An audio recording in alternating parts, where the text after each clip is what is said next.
આજની ધર્મકથા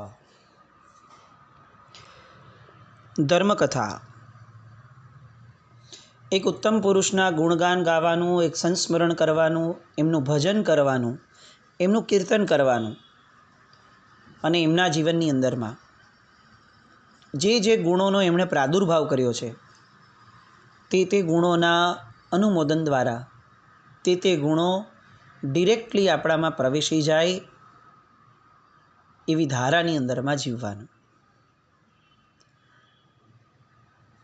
આપણે ત્યાં અભ્યંતર તપની અંદરમાં 5 પ્રકારના જે સ્વાધ્યાય છે એમાંનો એક સ્વાધ્યાય કીધો, છેલ્લો સ્વાધ્યાય, વાચના, પૃચ્છના, પરાવર્તના, અનુપ્રેક્ષા, ધર્મકથા. આ ધર્મકથાને છેલ્લો સ્વાધ્યાય કીધો. કેમ? કારણ કે સૌથી પહેલાં વાચના, પૃચ્છના, પરાવર્તના અને અનુપ્રેક્ષા થાય એટલે જીવનમાં સૌ પ્રથમ આપણે પોતે ઠરીએ છીએ. સૌથી પહેલાં અસ્થિર છીએ, એ પછીથી વાચના સાંભળી અને કેટલા બધા પ્રશ્નો થયા કે શું વાત કરો છો, આવું તત્વ છે, તો મારી સમજણ તો આ છે, તો હું મારી સમજણને હજુ વધુ દ્રઢ બનાવું અને મારી સમજણને ક્લિયર બનાવું એટલે હું પ્રશ્નો પૂછું છું. પ્રશ્નોના જવાબ સદગુરુ ભગવંતે આપ્યા અને એટલે હવે એ જે પ્રશ્નોના જવાબ મળ્યા એને મનમાં ઠસાવવા માટે એને રિપીટેડલી હું એનો સ્વાધ્યાય કરું છું, જેને હું પરાવર્તના કહું છું. એ પરાવર્તના થયા પછીથી હવે એ કંઈક અંશે એ તત્વો મનમાં સ્થિર થયા અને સ્થિર થવાના કારણે હવે લાગણીઓ જન્મી અને કંઈ કેટલા વિચારો, કંઈ કેટલા સદ્ભાવો, કંઈ કેટલા મનોરથો, કંઈ કેટલા મનોભાવો એ દિશાની માટે જાગ્યા, એ તત્વો માટે જાગ્યા. એ જે જાગ્યા એ તત્વોને લોકોની સાથે ગમતાના ગુલાલ કરવાની પ્રક્રિયા એટલે ધર્મકથા. આખી પાઠ પરંપરા, બધા જ ગુરુ ભગવંતો આ બધાના ચરિત્રોના વાંચન કરતાં હૃદયની અંદરમાં એટલો બધો અનુપ્રેક્ષાનો ભાવ થાય કે હવે એ સેમ વેવલેન્થવાળા વ્યક્તિઓની સાથે એની વહેંચણી થાય ધર્મકથાના નામે. અને આવી જ એક ધર્મકથા, આવી જ એક વહેંચણી, આવો જ એક ગમતાનો ગુલાલ એટલે પૂજ્ય મોહનલાલજી મહારાજાનું ચરિત્ર. બાબુના દેરાસરની ભવ્યાતિભવ્ય પ્રતિષ્ઠા મહોત્સવ, એ આખી ઘટનાને આકાર આપી અને સાધુ તો ચલતા ભલા, આ કહેવતને સાહેબે સરસ મજાની રીતે પચાવી હતી.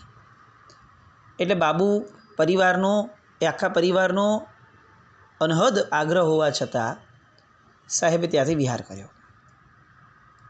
વિહાર કર્યો ત્યારે મનની અંદર એ ધારા હતી કે મુંબઈને અન્યાય કરીને આવ્યા છીએ, મુંબઈને બીજું ચાતુર્માસ જોઈતું હતું, પણ આપણે સિદ્ધગિરિરાજનો સંગ કાઢીને આવ્યા છીએ સુરતથી, અને એટલે એ ચાતુર્માસ સુરતને ગયું. એની પછી આ સંઘ પૂરો થયો, એની પછીથી આ પ્રતિષ્ઠા વગેરે મહોત્સવો પૂરા થયા, પણ મુંબઈને એક કમિટમેન્ટ આપીને આવ્યા હતા કે હજી તો ચિક્કાર અધૂરા કામો બાકી છે સાહેબ, આપ આવી રીતે વયા જાઓ તો બધા કામ અધૂરા રહેશે. આ વિનંતીને એક પ્રત્યુત્તર આપીને આવ્યા હતા કે વર્તમાન જો ક્ષેત્ર સ્પર્શના લખી હશે તો ચોક્કસ મળશો.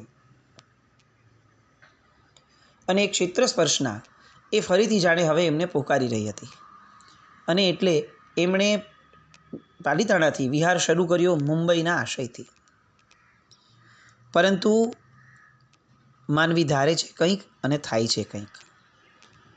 દૈવની બધી રચનાઓ અકળ હોય છે અને એ અકળ છે એટલે જ માનવી પોતે પોતાની અધુરાશને સ્વીકારી અને પોતાના અહંકારને, પોતાની સ્વચ્છંદની ધારાને દબાવે છે. રસ્તાની અંદરમાં ઘણી જગ્યાઓએ સાહેબના સામૈયા, સાહેબની સ્થિરતા એટલી બધી કરવી પડી ઇનફેક્ટ, કે જેના કારણે સાહેબ મુંબઈ સુધી હવે ચાતુર્માસ પહેલાં પહોંચે એ શક્યતા ન રહી અને સાહેબ માંડ સુરત સુધી પહોંચ્યા. સુરતના સંઘો તો તૈયાર જ બેઠા હતા. એક પછી એક સંઘો જાજરમાન એવા ગુરુ ભગવંતના ચાતુર્માસ માટે સખત વિનંતી અને આગ્રહ કરતા હતા. સાહેબ આ વિનંતીઓને અવગણી ન શક્યા અને એટલે સંવત 1950નું ચાતુર્માસ સાહેબે સુરતની અંદર કર્યું. સુરત હવે સાહેબ માટે બહુ નવું ન હતું. સાહેબ માટે સુરત નવું ન હતું, એ જ રીતે સુરત માટે હવે સાહેબ નવા ન હતા. સાહેબના ચાતુર્માસની ધારા શરૂ થઈ અને હવે સાહેબ કેટલીક સામાજિક દૃષ્ટિકોણથી સુરતને જોવાનું એમણે શરૂ કર્યું. આગળના ચાતુર્માસની અંદરમાં જિનાલયના જીર્ણોદ્ધાર અને લોકોની અંદર શ્રદ્ધાન અને કેટલા બધા અજૈન લોકો પણ સાહેબની સાથે બહુ જ સારી રીતે જોડાયા હતા. એ આપણે જોયું એમના સુરતના ચાતુર્માસ દરમિયાનમાં. હવે એ અજૈનોના મિલન દ્વારા, સમાગમ દ્વારા સાહેબને સમજ પડવા લાગી કે અહીંયા કેળવણી એટલે કે શિક્ષણનો, એજ્યુકેશનનો પ્રચાર બહુ જ સામાન્ય છે અને એમાં પણ સ્ત્રી કેળવણી એ બાબતમાં તો કદાચ બીજા બધા જવા દઈએ, જૈનો પણ બહુ જ પાછળ છે. એમ કહી શકાય કે પાછળ છે શબ્દ એ થોડો બેટર શબ્દ છે. એકચ્યુઅલ સેન્સની અંદર એવું હતું કે જૈનોમાં પણ સ્ત્રીઓને શિક્ષણ ન આપવું આવી માન્યતા બહુ જ ઘર કરી ગયેલી હતી. બહુ તો એમને સામાન્ય ઘરે બેસી અને અક્ષર જ્ઞાન આપવામાં આવતું કે આ ભાઈ ABCD, અબકડ, વોટેવર એ જે છે એ કખ ગઘ શીખવાડી દેવામાં આવતા. એના સિવાય વિશેષ જ્ઞાન આપવું, એમની કળાઓને કંઈક અંશે એક પ્લેટફોર્મ આપવું, આ બધું તો એ સમયે, આ સંવત 1950ની વાત છે, આજથી લગભગ 128 વર્ષ પહેલાંની વાત. એટલે આપણે કલ્પના કરી શકીએ કે આજે પણ જો કોઈ મહાપુરુષ સમાજમાંથી ઉપર ઉઠે અને લોકોની વચ્ચે, સમાજની વચ્ચે હાકલ કરે ને કે સ્ત્રીઓને આ ફ્રીડમ મળવી જોઈએ, તો આજે પણ એ બહુ જ મોટા પ્રમાણમાં ક્રિટિસાઇઝ થઈ શકે એવો આપણો સમાજ, એવી આપણી સમાજની માનસિકતા આજે પણ છે. તો 125 વર્ષ પહેલાં તો કેટલું હશે? એ સમયગાળો એ અંગ્રેજોના રાજ્યનો ગાળો, જ્યારે હજી આપણે આપણી સંસ્કૃતિથી માઇગ્રેટ નહોતા થયા. આપણી સંસ્કૃતિના મૂળિયાઓ હજી સુધી આપણે પકડીને રાખ્યા હતા. પણ જેમ દરેક શુભતા એ કંઈક ને કંઈક એક અશુભતા લઈને આવે છે સાથે, એવી રીતે આપણી સંસ્કૃતિમાં પણ કેટલીક પરંપરાઓ, કેટલીક રૂઢિઓ એટલી દ્રઢ થઈ ગઈ હતી કે જેની અશુભતાને કાઢવું એ સંસ્કૃતિના સિદ્ધાંતોની વિરુદ્ધ હોવા છતાં પણ શક્ય ન હતું. સાહેબે આ મધ્યમ વર્ગ અને સાધારણ વર્ગના કુટુંબની બહેનોની જે હાલત જોઈ એ બહુ ચિંતાજનક એમને લાગી. એમને એવું લાગ્યું કે આ લોકોનું જીવન તો ફક્ત ઘર પૂરતું જ રહી જશે અને એના કારણે એ લોકોમાં કેટલી બધી બાહ્ય સમજણો દુનિયાદારીની એ નથી આવતી, જેના કારણે આવતી આખી પેઢી એ અર્ધ સમજણ અથવા અસમજણવાળી થશે. કારણ કે જો માતા સંસ્કારી નથી, માતા જ્ઞાની નથી, તો એનો પુત્ર એ ક્યારેય પણ જ્ઞાની નહીં જ થઈ શકે. અને એટલે સાહેબે નક્કી કર્યું કે આ બહેનોને આધ્યાત્મિક કેળવણીની ખૂબ જરૂર છે. એ સમયે બહેનો, સામાન્ય ઘરના બહેનો પ્રવચન આદિમાં પણ બહુ નહોતા જોડાતા, કારણ કે એમનું ઓલમોસ્ટ જીવન ઘરની બધી જવાબદારીઓમાં પૂરું થઈ જતું હતું. સમય બદલાવવાનો હતો, જેના એંધાણ સાહેબે સાંભળ્યા હતા. સાહેબ યુગ પરિવર્તક હતા એવું ન કહી શકાય, પરંતુ સાહેબ જે યુગનું પરિવર્તન થવાનું હતું એ યુગને સમજનારા હતા. એના કેટલાક ચિહ્નો, એના પરથી સાહેબ અત્યારથી સમાજને તૈયાર કરવાની ધારાવાળા હતા. સાહેબને આ બદલાતા યુગનો પગરવ જાણે સંભળાતો હતો કે હવે બહુ છુપા પગે નહીં આવે, આ પરિવર્તન બહુ જ વ્યવસ્થિત આવવાનું છે. તો આપણો સમાજ એની માટે વિવેકપૂર્ણ રીતે તૈયાર હોવો જોઈશે. સાહેબે દિશામાં સક્રિય કાર્ય શરૂ કર્યા. પાઠ પરથી સ્ત્રી કેળવણીની વાત શરૂ કરી. સખત વિરોધ થયો. સાહેબે એ વિરોધને વધાવ્યો અને દરેક વિરોધીઓને આમંત્રણ આપ્યું કે આપ પધારો, વ્યાખ્યાનમાં પ્રશ્નો કરો, વ્યાખ્યાનમાં ન થાય તો એકાંતમાં અમારી પાસે આવો, પણ હું જે તત્વ અહીંયાથી કહું છું એ હું એક જવાબદારી સાથે કહું છું. ક્યાંક એવું બની શકે કે પ્રભુના માર્ગની સમજણ તમારી અલગ હોઈ શકે ને મારી અલગ હોઈ શકે. કોઈ ખોટું ન હોય, કોઈ સાચું ન હોય, સમજણનો ભેદ છે. તો આવો આપણે ભેગા થઈ અને આ સમજણના ભેદને મિટાવીએ. બહુ સરસ વિવેકપૂર્ણ ધારા સાથે સાહેબે સ્ત્રી કેળવણીની વાત શરૂ કરી, જે કદાચ સુરતના ઇતિહાસમાં કે ઓવરઓલ ઇતિહાસમાં એમ કહી શકાય કે બુદ્ધિસાગર મહારાજ સાહેબે આ દિશામાં બહુ સારા પગલાઓ ભર્યા હતા, પણ હજી સુરત વંચિત રહી ગયું હતું. એટલે સુરતની અંદરમાં ઘણી બધી ખળબળો થઈ અને કેટલો બધો વિરોધનો ભાવ, ક્રિટિસિઝમ સાહેબ માટે થયો, પણ સાહેબ અડીખમ ઊભા રહ્યા, કારણ કે એ પોતાના સિદ્ધાંતોને, સમયની જરૂરિયાતોને વ્યવસ્થિત સમજતા હતા. સાહેબે અનેક પ્રશ્નોના જવાબો આપ્યા, બહુ સેટિસ્ફેક્ટરી જવાબ આપ્યા, અને એમણે ફક્ત વિરોધ કર્યો એવું નહીં, સાહેબે વિરોધનો વિકલ્પ પણ આપ્યો. સાહેબ ઉપાયવાદી હતા. આજે જે એક પરંપરા થઈ ગઈ છે કે ગમે તે ભોગે સારી વસ્તુઓનો કે ખરાબ વસ્તુઓનો બસ વિરોધ કરવો, એ જે આપણી માનસિકતા થઈ ગઈ છે કે વિરોધ કરી રાખો, બસ કંઈ નહીં, ચાલો સામો આપણને પૂછે કે તમારો વિરોધ સાચો છે ભાઈ, ચાલો હું એવું માની લઉં છું, તો હવે આનો ઉપાય કયો? તો આપણે એમ કહેવાનું કે એ તમારે કરવાનું, પણ અમે ફક્ત વિરોધ કરી રાખશું, બસ. આવી એક આખી પ્રજા આપણે ત્યાં ઉત્પન્ન થઈ છે. નરેન્દ્ર મોદી બહુ વખત પહેલાં આ એક શબ્દ બોલ્યા હતા કે આપણે ત્યાં હવે આંદોલનજીવીઓ થઈ રહ્યા છે, જેને કેટલીક વખત આંદોલનમાં જ રસ છે. એને કઈ વસ્તુ થાય છે ને કઈ ન થાય, અથવા કોની જગ્યાએ શું થવું જોઈએ, આવી બધી વિચારણાઓમાં રસ જ નથી. એને ફક્ત આંદોલન જ કરવું છે. અને એ સમયે 125 વર્ષ પહેલાં પણ આવી પ્રજા હતી, પણ એ બધી પ્રજાને સાહેબે સાઈડ કોર્નર કરી અને વિકલ્પ આપ્યો કે આપણે ફક્ત જૈનો માટેની, ફક્ત જૈનોની બહેનો માટેની, જેમાં કોઈ પુરુષો નહીં, કોઈ એજ્યુકેશનની વાત પણ નહીં, પણ બહેનોની કન્યા શાળા શરૂ થવી જોઈએ. આ વિચાર ખૂબ નવો હતો, કારણ કે અંગ્રેજોની કો એજ્યુકેશનની સિસ્ટમ એ બહુ ઘર કરી રહી હતી ધીરે ધીરે. સાહેબ પોતે એની સાથે જરા પણ સહમત ન હતા, પરંતુ કોઈ એજ્યુકેશનના કારણે એજ્યુકેશન જ ન મળે એ કઈ રીતે ચાલે? અને એટલે સાહેબે બહેનોની કેળવણી શાળા શરૂ કરવાનો ઉપાય સમજાવ્યો. કામ નવું હતું, દિશા પણ સાવ નવી જ હતી. હજી પોતે પણ આ વિકલ્પ આપ્યો હતો અને એના ઊંડાણમાં પોતે પણ જવાનું બાકી હતું. પણ સાહેબનું વચન મિથ્યા જાય તો આ સંતને વચન સિદ્ધ પુરુષ કઈ રીતે કહી શકાય? અને આ સંત એ વચન સિદ્ધ બને એવું જાણે કુદરત ઈચ્છતી હતી. અને એટલે જ સાહેબની આ રજૂઆતને શેઠ શ્રી હીરાચંદ મોતીચંદ ઝવેરી સુરતવાળા એમણે ઝીલી લીધી અને તાત્કાલિક એમણે શાળાના મકાન પેટે 25,000 રૂપિયાની રકમ દાન કરી. આપણે કલ્પના કરીએ, આ વાત છે ઈસવીસન 1907, આજે થઈ 2022.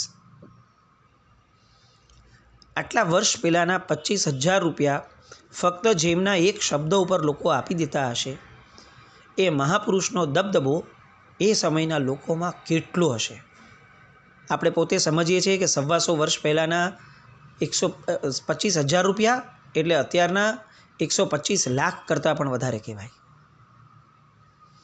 અને શ્રી જયકુંવર જૈન જ્ઞાન ઉદ્યોગ શાળાની સ્થાપના કરવામાં આવી.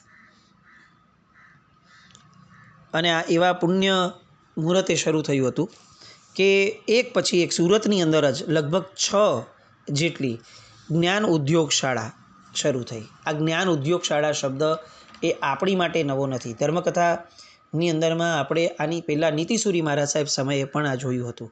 બુદ્ધિસાગર મહારાજ સાહેબના સમયમાં પણ આપણે જોયું હતું કે એ બધાની ભાવના હતી કે જૈનોને એમની જે સ્કિલ છે એ સ્કિલના ડેવલપમેન્ટ માટેનો એક પ્લેટફોર્મ, એક પ્રયાસ, એક આયામ મળવો જોઈએ. અહીં તો બહેનો માટેની કન્યા શાળા, જ્ઞાન શાળા અને ઉદ્યોગ શાળા, આ બધું કંઈક ને કંઈક અંશે શરૂ થયું.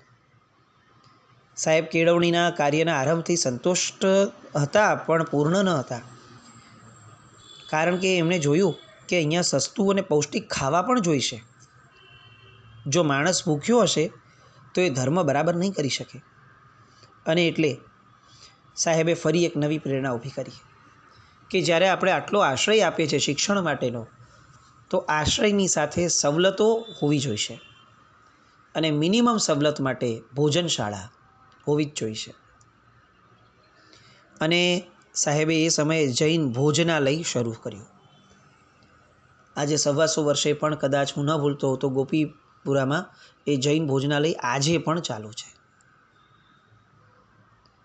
આવી યુગ પ્રવર્તક પ્રવૃત્તિઓ સાહેબે સુરતની અંદર શરૂ કરી. ચાતુર્માસ પૂર્ણ થયું અને મુંબઈથી શેઠ દેવકરણ મૂળજીભાઈ આદિ ગૃહસ્થો સંવત 1951 અને 52ના ચાતુર્માસ માટે વિનંતી કરવા માટે આવ્યા. આ દેવકરણ મૂળજીભાઈ નામ કદાચ આપણા ઓવરઓલ આખા ભારત માટે કેટલું પ્રખ્યાત હશે ખબર નથી. મુંબઈમાં તો કદાચ કોઈ એવું નહીં હોય કે જેણે આ નામ નહીં જ સાંભળ્યું હોય. મલાડ હોય મુંબઈના કે પછી જૂનાગઢની તળેટીઓમાંના ગામો હોય, દેવકરણ મૂળજીભાઈ, વંથલી આદિ કેટલા બધા ગામોની અંદરમાં સાહેબના જીવનની અંદર દેવકરણભાઈના પોતાના આર્થિક ઉદ્ધારથી ઉન્નત બનેલા કાર્યો આપણને જોવા જ મળશે. આ દેવકરણ મૂળજીભાઈ એ પણ એક પોતે ઇતિહાસ હતા. કારણ કે એમના પોતાના જીવનની અંદરમાં જે પરિવર્તનો આવ્યા હતા એ પરિવર્તનો પણ આપણા બધાની સમજણ અને કલ્પનાની બહારના હતા. અને આ બધા જ પરિવર્તનોના મૂળમાં જો કોઈ હતું તો એ હતું પૂજ્ય મોહનલાલજી મહારાજનું ચમત્કારિક સાન્નિધ્ય. મોહનલાલજી મહારાજની તપશ્ચર્યા, મોહનલાલજી મહારાજના કેટલાક અનુભવો એ પણ ગજબ હતા. આજે આપણે આ દેવકરણ મૂળજીભાઈ એનો એક અનુભવ આપણે એવી રીતે સાંભળીએ, એવી રીતે સ્વાધ્યાયમાં લઈએ કે આપણને ખરેખર ખ્યાલ આવે કે મોહનલાલજી મહારાજ એ શું વિભૂતિ હતા. મૂળમાં દેવકરણભાઈ શેઠ એ એમની લગ્ન પહેલાંની અવસ્થાની અંદરમાં અત્યંત ગરીબ હતા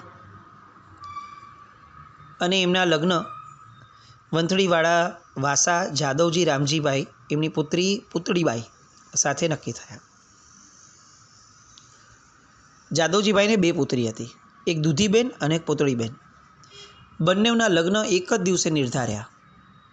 એમાં એકના પતિ તરીકે દેવકરણભાઈ હતા અને બીજાના પતિ એટલે દૂધીબેનના પતિ તરીકે આણંદજીભાઈ હતા કે જે શ્રીમંત કુટુંબના નબીરા હતા. આર્થિક પરિસ્થિતિઓને આજે નહીં ત્યારે પણ એટલી જ મહત્તા અપાતી હતી અને એટલે બંને દીકરીઓની જાન આવી. પણ બંને દીકરીઓને પરણનારા જે વ્યક્તિઓ છે એમના આર્થિક સ્ટેટસ પ્રમાણે બંનેની અંદરમાં અત્યંત ભેદભાવ રખાયો. જાદવજીભાઈએ દેવકરણ શેઠને એમની જાન જે લઈ આવ્યા હતા એને બહુ જ નબળી જગ્યામાં ઉતારો આપ્યો અને આણંદજીભાઈ જે શ્રીમંત કુટુંબના નબીરા હતા એમની જાનને બહુ વૈભવી જગ્યામાં ઉતારો આપ્યો. દેવકરણભાઈએ એ પરિસ્થિતિને સંવેદી શક્યા અને એનો વસવસો પણ એમના મનમાં એટલો જ રહ્યો. ત્યાર પછીથી મુંબઈ આવ્યા દેવકરણભાઈ. જગ્યાનો અભાવ હતો અને એટલે લાલબાગના ઉપાશ્રયના ખૂણાની બહાર પડ્યા રહેતા. ત્યાં રહી અને કેટલાક વર્ષો એમણે વિતાવ્યા. સાહેબની સાથે ઘણો સત્સંગ કરતા. સાહેબે જોયું કે અતિ સુયોગ્ય આત્મા છે અને એટલે સાહેબ ઘણો સમય પણ આપતા. એવા જ સમયની અંદરમાં સાહેબના એક ગુરુભક્ત પાનાચંદ તારાચંદ એમણે મોહનલાલજી મહારાજને પ્રાર્થના કરી કે સાહેબ મારા ઘણા બધા મનોરથો છે, કેટલી બધી મનોકામનાઓ છે સુંદર મજાની, જે પૂર્ણ કરવા માટે સાહેબ આર્થિક રીતે હું થોડો સદ્ધર બનું તો એ બહુ આવશ્યક બની રહેશે સાહેબ. તો સાહેબ મારું આપ કૃપા કરો ને મારું કંઈક કલ્યાણ થાય એવું કંઈક કરી આપો. સાહેબ એમનો ઇશારો સમજી ગયા અને સાહેબ એમનું ભાગ્ય પણ જોઈ શકતા હતા. એમણે કંઈ નવું નહોતું કરવાનું, એમણે ફક્ત એનું ભાગ્ય જે છે એ ભાગ્ય આડેનું પાંદડું ખસાડવાનું હતું. અને એટલે સાહેબે એમને કીધું કે સારું, કશો વાંધો નહીં, હું તમારા ભાગ્ય આડેનું પાંદડું ખસાડવા માટેનો પ્રયત્ન કરીશ, પછી શું થાય એ તમારું ભાગ્ય. અને આમ કહીને એમને મધ્યરાત્રિએ બોલાવ્યા. પાનાચંદભાઈ સૂતા હતા અને આ બાજુ ઉપાશ્રયના એ જ પ્રાંગણમાં દેવકરણભાઈ સૂતા હતા. સાહેબે અવાજ કર્યો. દેવકરણભાઈને સ્પષ્ટપણે સમજાયું નહીં કે સાહેબ શું બોલ્યા, પણ મધ્યરાત્રિ થઈ ગઈ છે અને સાહેબ અચાનક બોલ્યા અને એટલે દેવકરણભાઈ જાગી ગયા અને સાહેબની બાજુમાં આવીને બેસી ગયા. આ બાજુ પાનાચંદભાઈનું ભાગ્ય એ એમની સાથે સૂતું રહ્યું. સાહેબના અવાજ આવવા છતાં પણ તેઓ ઊભા જ ન થયા. અને સાહેબે જે મંગલ પોતાની ભાવનાઓ હતી, મંત્રોચ્ચાર હતા, જે સાધના કરી હતી, જે જાપ કર્યા હતા, એ પછીથી નિષ્પન્ન થયેલો એવો વાસક્ષેપ એમણે એમની બાજુમાં આવનાર વ્યક્તિને એના મસ્તક ઉપર મૂક્યો અને બોલ્યા કે જાઓ કલ્યાણ કરો. દેવકરણભાઈ આ આખી ઘટનાથી અજાણ હતા. પાનાચંદભાઈએ શું કર્યું છે એવી કોઈ આઈડિયા એમને નહીં. સાહેબે કેમ બોલાવ્યા એવી પણ આઈડિયા નહીં. આ વાસક્ષેપ કેમ થયો એવી પણ એમને કોઈ આઈડિયા નહીં. એ ફક્ત ગુરુભક્તિથી પ્રેરાઈને આવ્યા હતા. પણ વાસક્ષેપ થયો, આવો સરસ આશીર્વાદ મળ્યો એટલે દેવકરણભાઈએ ગુરુચરણમાં માથું નમાવી અને પગચંપી કરી. જેવી પગચંપી કરવા ગયા એટલે મોહનલાલજી મહારાજને સ્પર્શ કંઈક અલગ લાગ્યો અને એમણે તરત પૂછ્યું કે કોણ છે? અને એમણે કીધું કે સાહેબ દેવકરણ છું. એટલે સાહેબે કીધું કે તમે અહીંયા ક્યાંથી? તો કે સાહેબ આપે આદેશ આપ્યો હતો, આપનો અવાજ આવ્યો હતો તો કે હું પાનાચંદભાઈને બોલાવતો હતો. અને દેવકરણભાઈએ કીધું કે સાહેબ એ સૂતા હતા તો હું અહીંયા આવી ગયો. અને સાહેબે સમજ્યું કે આ ભવિતવ્યતા છે, નિશ્ચિત ભવિતવ્યતા. એટલે એમણે તરત જ સુગ્ન પુરુષોની ઉદારતા, મહાનતા, દીર્ઘદ્રષ્ટિતા કેવી ગજબ હશે. મોહનલાલજી મહારાજે તરત કીધું કે જુઓ દેવકરણભાઈ, કદાચ તમારા જીવનમાં હવે ભાગ્યની ભરતી આવે તો એ પહેલાં હું એક નિયમ તમને આપવા માગું છું કે તમારે આ પાનાચંદ શેઠને અને પાનાચંદ શેઠની ઈચ્છાઓને અને પાનાચંદ શેઠના પરિવારને તમારા જીવનના છેલ્લા શ્વાસ સુધી સંભાળવાના રહેશે. દેવકરણભાઈએ કીધું કે સાહેબ આજની મારી પરિસ્થિતિ જોઈને તો મને એવું લાગે છે કે હું જ મને સંભાળી શકું એમ નથી. પણ તેમ છતાં સાહેબ હું ઈચ્છું છું કે જો આવી સમૃદ્ધિ આવે ને હું કંઈક સંઘ શાસનના કાર્યો કરી શકવાનો હોઉં તો સાહેબ પાનાચંદ શેઠના પરિવારના એમના વંશજોને પણ સંભાળવાની જવાબદારી મારી. દેવકરણભાઈના ભાગ્ય આડેનું પાંદડું ખસ્યું. લાખો રૂપિયાની કમાણી કરી. એટલું જ નહીં, એ લાખો રૂપિયાની કમાણી એમણે ધર્મ કાર્યમાં પણ છૂટે હાથે વાપરી. એમણે લક્ષ્મી પેદા પણ કરી, લક્ષ્મી વાપરી પણ જાણી. આજે પણ દેવકરણ શેઠનું નામ જૈન સમાજમાં અમર થઈ ગયું છે. દેવકરણ શેઠને પોતાને કોઈ પુત્ર ન થયા, પણ એમણે પાનાચંદભાઈના કુટુંબની કાળજી રાખવાની જે ભલામણ લીધી હતી એ જીવ્યા ત્યાં સુધી એમણે એ ભલામણનું પાલન કર્યું. બાલ બ્રહ્મચારી અને ત્યાગી મહાત્મા પુરુષો એની વાણી અથવા આશીર્વાદ ક્યારેય અફળ થતા નથી. તેઓ જે બોલે છે એને કુદરત સત્ય કરે છે, કારણ કે તેમની પાછળ ચારિત્રનું બળ છે. આવા બળ અને શક્તિવાળા મોહનલાલજી મહારાજની હજી એ અઢળક વાતો આવતીકાલ પર જોઈએ. જીનાજ્ઞા વિરુદ્ધ કંઈ પણ બોલાયું તો મિચ્છામિ દુક્કડમ જૈનમ જયતિ શાસનમ.